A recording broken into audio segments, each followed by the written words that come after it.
का है। तो जैसे अपन क्वेश्चन को पढ़ते हैं, वहां लिखा हुआ है average income of 35 employees is what के। इफ द मैनेजर इनकम, ये 35 क्या है, एम्प्लॉय हैं, और इसके साथ अगर हम मैनेजर को ऐड कर देते हैं, if manager income is also included the average income becomes what 19,000। 19,000 पहले एवरेज के थी, किसी के आ जाने से या किसी के चले जाने से वाला प्रोफाइल है, यहां पे पूछा गया है। तो किसी के आ जाने से यहां पे एवरेज क्या हो रहा है, इंक्रीज हो रहा है। ठीक है, if manager income is what 54,000। अब ये दे रहा है कि इसकी वैल्यू कितनी थी। ठीक है, मैनेजर की वैल्यू कितनी थी, उसके बाद पूछ रहा है कि के की वैल्यू क्या रही होगी। माय डियर बहुत ध्यान से सुनना। अब ये पूरा पूरा क्वेश्चन किसका है, एवरेज का।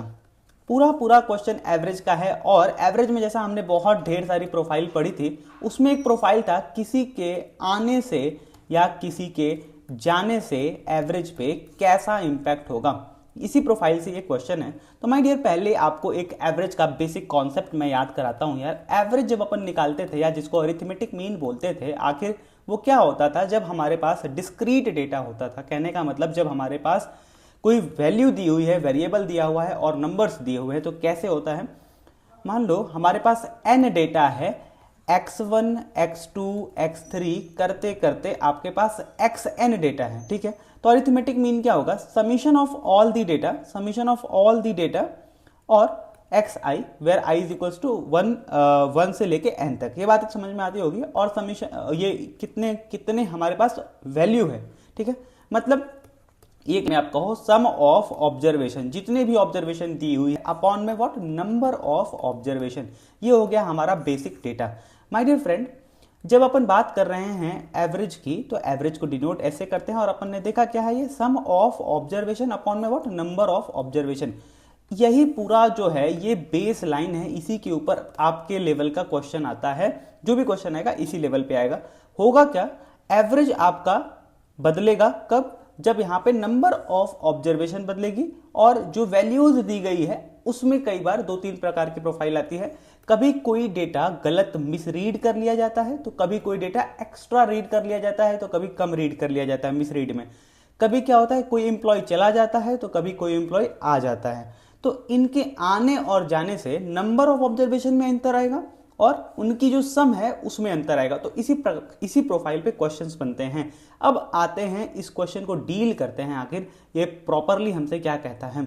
ये क्वेश्चन अगर मैं आपको दिखाऊं, वापस अगर अपन क्वेश्चन के तरफ ही देखें और इसी को सॉल्व करें, जो अभी कॉन्सेप्ट हमने सीखा, तो कह रहा है कि एवरेज इनकम ऑफ 35 इंप्लॉयज इसके। अगर 35 इंप्लॉयज की मान लो पहले की x1 रही हो, दूसरे की x2 रही हो, इस तरह अगर हम सभी की इनकम को ऐड करते x35 और नंबर ऑफ ऑब्जर्वेशन कितना हो जाता है 35, तो इनकम कितनी निकल के आती है रुपीज के। अब हमको ये पहली लाइन से हमने मैथमेटिकल इक्वेशन लिख दिया। अब कह रहा है कि इसी सारे इनकम में अगर मैं ये कह रहा हूं x1 x1 से लेकर x35 में अगर मैं मैनेजर की इनकम ऐड कर दिया, if the manager income is also included the average income becomes 19,000।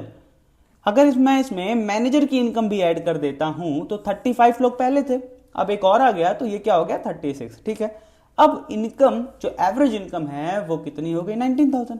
ठीक है, अब मुझे यहां पे ये वैल्यू दी हुई है, दैट इज व्हाट 54,000। ठीक है, अब ये 54,000 है हमारे पास। अब हमें क्या चाहिए माय डियर, हमें के की वैल्यू चाहिए। अच्छा यार, आपके पास एक इक्वेशन 1 बनी और एक इक्वेशन 2 बनी, क्या आप इस वैल्यू को यहां पे ला सकते हो क्या आप इस वैल्यू को ऊपर वाले इक्वेशन से ला सकते हो। ये कितनी हो जाएगी, ये वैल्यू 35 के ही तो हो जाएगी। अब इसको अगर मैं 35 के लिख रहा हूं, मतलब मेरे पास जो, आपको ये बात समझ में आनी चाहिए कि ये यहां पे क्यों होगा, क्योंकि ये वाली जब इससे मल्टीप्लाई करेंगे तो यहां पे ये वाली वैल्यू 35 की हो जाएगी। मतलब आपके पास एक इक्वेशन बन के आ रहा है 35 के multiplied by 54,000 is equals to what 19,000 multiplied by what 36। ठीक है, ये बात समझ में आ रही है। अगर अब आप देख रहे हो ये प्लस है माय डियर 35 के प्लस। अब यहां पे अगर हम क्या करेंगे 35 के इज इक्वल्स टू इसको इसके साथ मल्टीप्लाई करोगे तो आपके पास आ जाएगा, अगर आप मल्टीप्लाई कर लो 19 का, ठीक है 114 का 4 हाथ लगा 11, 19 का 57 और 11, 57 11 68, 684 और 000 तो रहेगा ही माय डियर। अब इसमें से आपको 54,000 माइनस करना है, ये तो इसका रिजल्ट है। अब इसमें से आपको 54,000 माइनस करना है, तो वो माइनस करने पे आपका आ जाएगा 4, जैसे 3 जीरो तो आ ही जाएगा, और 4 में से 4 जाएगा तो 4 जीरो हो गया। अब 8 में से 5 जाए 3, ये आ गया आपके पास। अब k की वैल्यू आप इसमें 35 से डिवाइड लगा कर ला दो, वो क्या होगा, 7 से काटो, 7 पचे 35 और 7 नवा 63, 90,000। अब इसको आप क्या करो, 5 से कट करो और 18,000 आ गया आपके पास। तो माय डियर, के की जो वैल्यू है ना, आपको यहाँ पे अब ऑप्शन में ढूंढना है, और के की वैल्यू आपको दिख रही है 18,000 गिवन है। तो my dear, I hope and believe आपको ये क्वेश्चन बहुत तसल्ली से और बहुत शानदार तरीके से समझ में आया होगा।